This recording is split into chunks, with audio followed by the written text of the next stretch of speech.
How to use CapCut Online. So first you want to open up your browser and head to CapCut.com. Now you want to click on Try Online and sign in to your account. You can use one of these options here. Now once you've signed into your account, you should see this interface right here. And to start working, you can simply click on the Create New here, the Create New button. And usually for videos, you would pick from the video category, for images from here, and for magic tools, this tab here. Now usually you can start with a blank canvas. And from here you can click and upload your media from your computer or device. And once you've uploaded it, you should see the timeline at the bottom here where you can start dragging the cursor, doing edits, for example, splitting the video here, and doing all kinds of edits like you would in the application.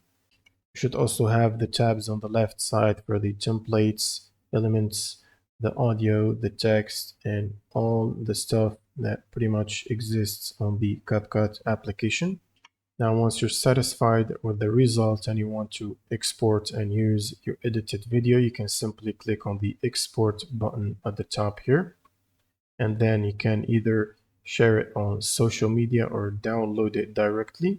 So you can click on these social media icons if you want to share it to a specific social media, or you can click on download and you can even rename it, choose the export resolution, choose the export quality, and then the frame rate, usually 30 or 60, and the format, and then just hit export and wait for it to do the export and start the download. And once it's done, you can hit the download button and you should get a file of the video on your device or computer. That's pretty much it for this video. If you have any questions, leave them in the comments below, and see you on the next one.